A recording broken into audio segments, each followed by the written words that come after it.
Kanse. Good evening. I'm Chris Anashkate. Welcome to APTN National News.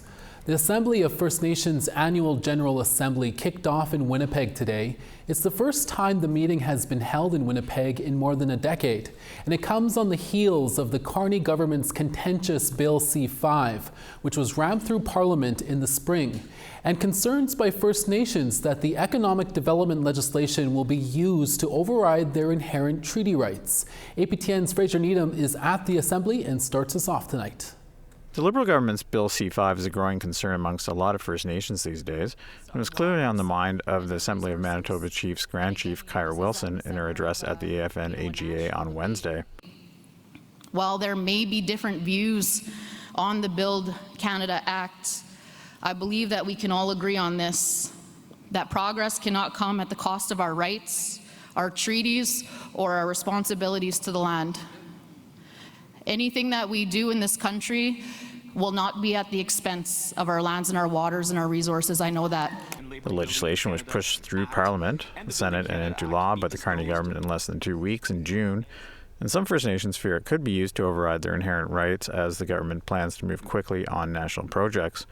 Manitoba Kiawatnawi Okamakanak Grand Chief Garrison Setti told delegates First Nations need to hold the government to account on its duty to consult obligations.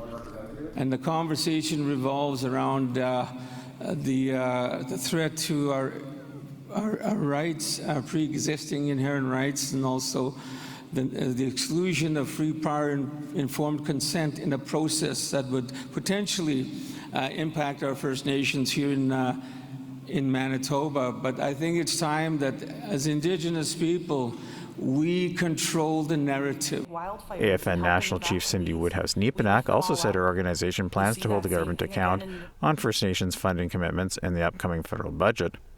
And when we asked about reports of federal cuts to First Nations budgets, the Prime Minister reassured chiefs at that meeting that he understood that more needs to be done, not less. The truth is that the persistent gap in socioeconomic outcomes between First Nations and the rest of Canada coincided with the 2% cap that was imposed for decades. In her address, Crown Indigenous Relations Minister Rebecca Alty said her government wants to address a stagnating Canadian economy, but to do so in partnership with First Nations. My goal as Minister of Crown Indigenous Relations, and the goal of our government, is to build resilient economies in true partnership with First Nations. Nation building must be grounded in real equity and shared stewardship of resources, not as a lofty ideal, but as a fundamental principle.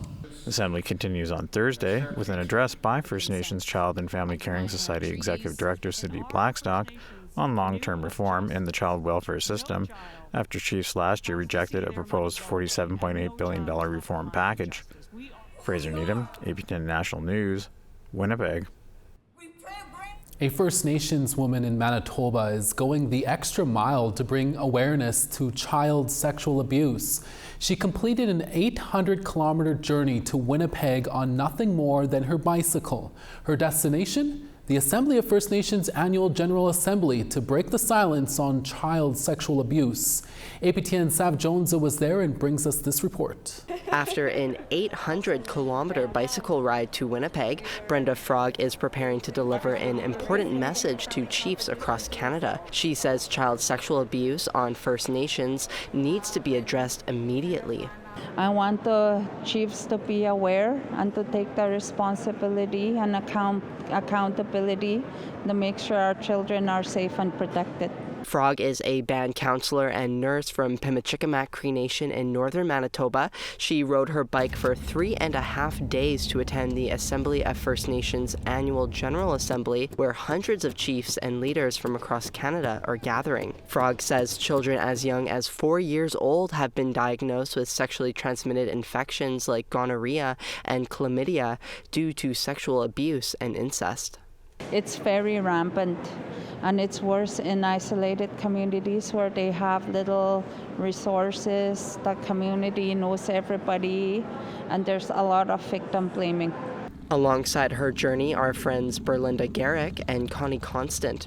They rode through difficult weather like high temperatures and rainstorms. Bicycles in hand, the three women entered the RBC Convention Centre, and Frog shared her message to Chiefs and First Nations leadership.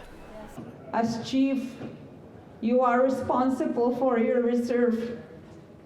You are responsible for our people, especially our children. Several esteemed leaders thanked Frog for her dedication to the cause and sharing the difficult stories of survivors. I know that they're very difficult to talk about, but I think that it's something that we do have to fight against to make sure that our little ones don't go what all of us had went through. We have a duty and an obligation to make sure that our children are protected, even if these predators that we know of are our family. We have a responsibility to make sure that we are always protecting our children. Incest is probably the worst thing that can happen to a child. And it's never discussed. It's never talked about. And the suicide rates continue to rise in our communities, First Nations, because nobody wants to say something. With the support of her friends and chief, Frog will address an even larger crowd on the AFN main stage Thursday. I'm just really, really grateful for this opportunity. And like we said, it's time to break the silence. It's time to get attention, and you led the way. Like, you're blazing trails. As I'm a new counselor for my community, and you're inspirational in watching what you're doing for yours. Sav Jones, APTN National News, Winnipeg. A newly launched Indigenous nonprofit aims to recruit, train, and support potential First Nations candidates to run for elected office at various levels of government. Michael Moses is a councillor with the City of Williams Lake in BC and founded the First Nations Leadership and Governance Association after he noticed a gap when he was running for City Council. We've been taught for years or decades now that the way that we can be public servants to our communities is through our band council. And we're affected by a lot more governments than that, right from federal government to provincial to our municipalities, regional directors, right to the school trustees that are in control of how our kids are being taught. All of these governments are places where we need First Nations views at the table. Moses is attending the AFN Assembly in Winnipeg this week. He's hoping to get the ear of Manitoba Premier Wab Kinew, who addressed the Assembly earlier today, and National Chief Cindy Woodhouse-Nepenak. Today, the new school year begins for students in Manitoba. However, for thousands of people in the north, they are still facing displacement after being evacuated from ongoing wildfires. Manitoba school divisions have been working together to ensure kids are continuing their education while away from their home communities. Winnipeg School Division says they are working to get displaced kids who have been evacuated due to Manitoba wildfires enrolled in schools with the help of other divisions and the government. The Indigenous education team from WSD have been visiting hotels where evacuees stay to connect with parents and guardians about enrollment near them. The school divisions are working together to ensure that buses will be available and that students are being placed in schools nearest to them. Matt Henderson is the superintendent for the Winnipeg School Division. He says there are students from all around the world that attend school in Winnipeg and that the transition for students from northern communities will be supported through the decolonization work that the division has done. We ensure that our staff come from community and represent community so that when a child comes into a school, they see themselves in the staff. We have elders, we have aunties, we have grandmothers and grandfathers in our schools. We have lodge rooms to be able to make sure that every child has a space and every child is known deeply by multiple adults. Another protest against the proposed Bill 97 took place in the streets of Montreal last Monday. The controversial bill aims to modernize forestry law by dividing the forest into 3 zones: a development zone, a multi-use zone, and a conservation zone.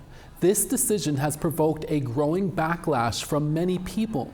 Hundreds of Indigenous and non-Indigenous people have united to protest the bill, including Mi'kmaq artist Quentin Kondo, who believes that this is not just a problem for Quebec's Indigenous communities, but all of Canada. I believe people are starting to hear about it, but I also believe that they're not seeing it from the right angle. A lot of people are confusing this issue right now with a race issue. This is not about Indigenous people and white people. This is about the environment. course, you have Indigenous people taken on to the front lines like you always do, because we have treaties to protect. The Canadian Armed Forces are holding an annual training exercise in Nunavut aimed at reinforcing Canada's Arctic sovereignty. Operation Nanakput is held each year in and around Baffin Island. The exercise focuses on the Northwest Passage, an important maritime route for Canada's security and economic interests.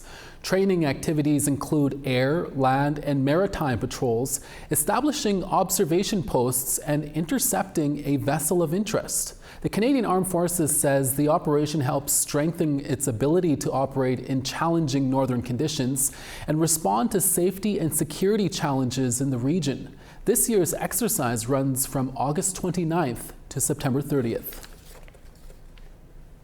Manitoba RCMP have arrested a man who has been charged for a death of another man in Wew'wasi First Nation. Just after 3 p.m. today, RCMP says 32-year-old Ferlin Bone turned himself in to the Manitoba First Nations police and is now in custody.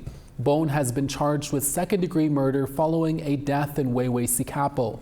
Last Sunday on August 31st at around 6:15 p.m., the Manitoba First Nation Police Service were called to Wew'wasi for a shooting in the community. When police arrived, they located a 23-year-old man suffering from a gunshot wound at a home.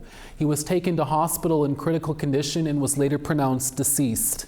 Police say Bone left the home in a red SUV after the shooting. The vehicle was later located abandoned.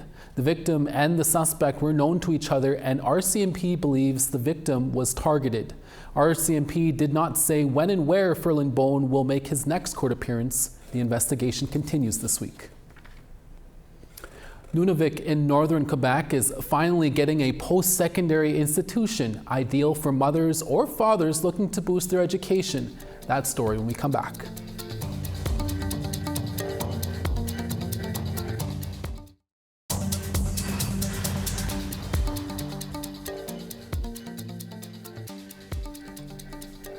Welcome back.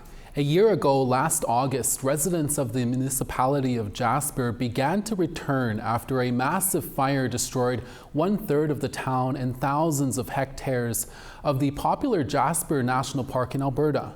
APTN's Chris Stewart looked into how the fire impacted the community and the plans to return it back to its former self.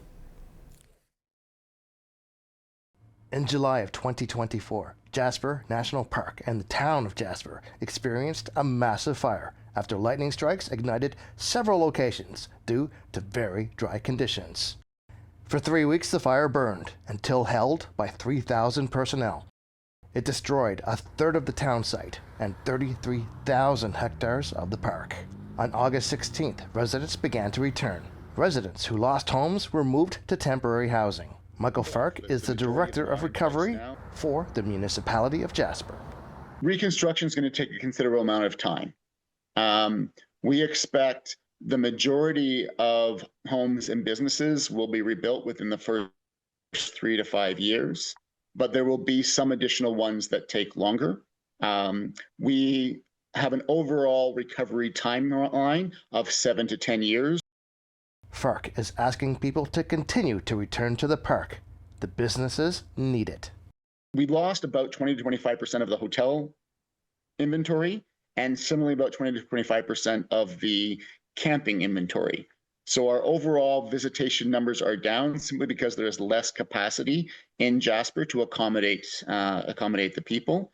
So the hotels and campgrounds that we do have are full, but our retail, our food and beverage, our adventure tourism folks, they're all seeing a decrease in their business this year because there are simply fewer people who are able to be in Jasper. As for the park outside the town site, the view has changed. Old trees are now burned stumps. Smaller trees remain, but are burned. Marcia DeWendel is a vegetation restoration specialist at Jasper National Park. We are going to sit back and let the forest regenerate in the way that it should. There are some areas, though, that we will focus on giving the restoration some support. And most of those areas are in spots where people frequent. For example, trails and day use areas. She asks tourists to be aware of where you walk and to use boot brush stations to help prevent invasive plants. She says the park is already regenerating, but it's a long-term healing. The majority of what we see when we come into the park is going to restore, of course, on its own. And it will be a long time. The deciduous trees and our grasses and our forbs or our flowers, we are seeing those already. And those take up that lower level of the forest. But as far as seeing a coniferous tree, an adult tree, we're looking at decades. Chris Stewart, APTN National News, Jasper National Park. Very sad to see. Nunavik is the only region in the Canadian Arctic without its own post-secondary institution for community members that is about to change. Stephanie Dusav tells us more. Kuujjuaq offers a breathtaking view. However, what's missing in this northern community is access to post-secondary education. That's about to change. A new student residence opened this week. C'est le jour et la nuit par rapport à ce qu'on pouvait faire avant et ce qu'on peut faire maintenant. Mamadou Diop is the director of adult education and vocational training for Kativik, Ilisar Nilirinik. He says that the members who wanted to continue their studies had to leave their community.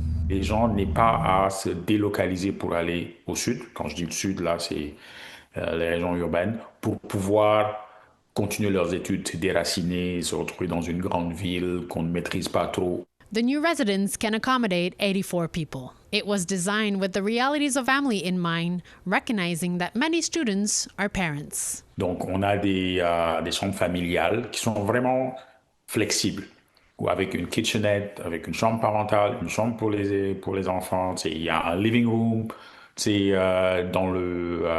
dans les unités familiales.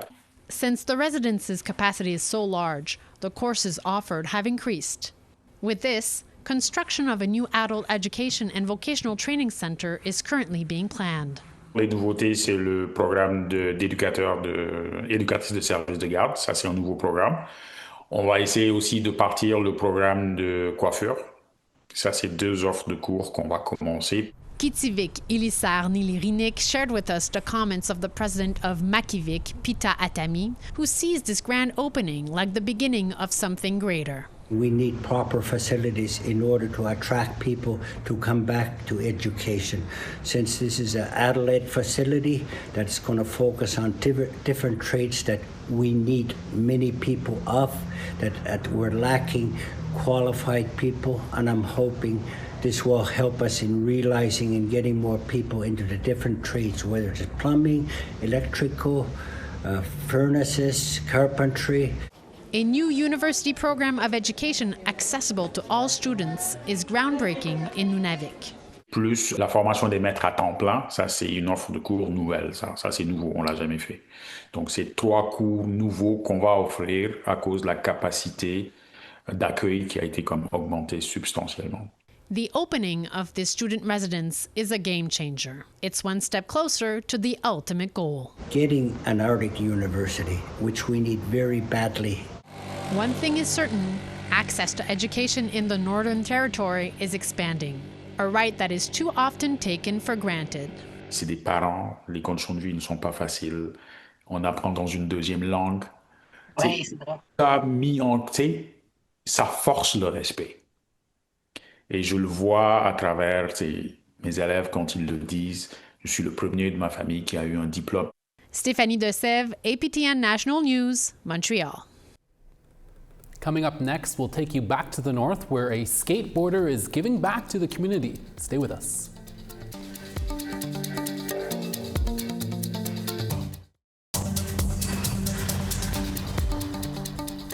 Welcome back. Time now for our photo of the day. Dorothy Ratch tells us it's common to find some local wildlife resting in her neighborhood.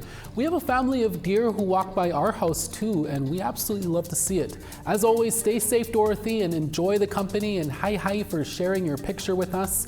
For the chance to be our next photo of the day, don't be shy. Send us your photos to share at aptn.ca. Really simple. Time now for tomorrow's weather forecast. On the East Coast, Fredericton 26 and sunny, Halifax 24 and sunny. Nain 4, Happy Valley Goose Bay 11 and partly cloudy. Saguenay 26, Gaspé smoky and 16. Peterborough 20 and rain, Toronto partly cloudy and 20. 14 in Thunder Bay and sunny there, Wawa +8. Churchill +10, Thompson 14.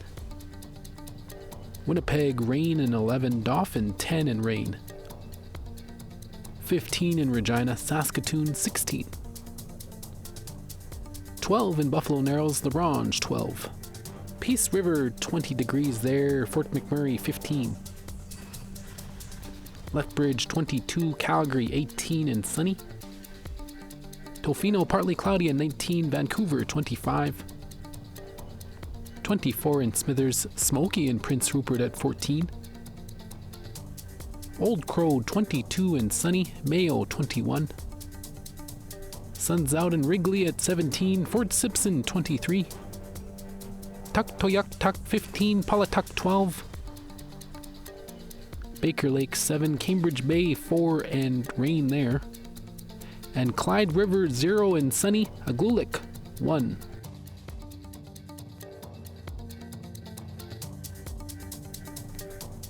Forest Doctor, a skateboarder from the community of Dilo, Northwest Territories, kicked off his inaugural skateboard competition.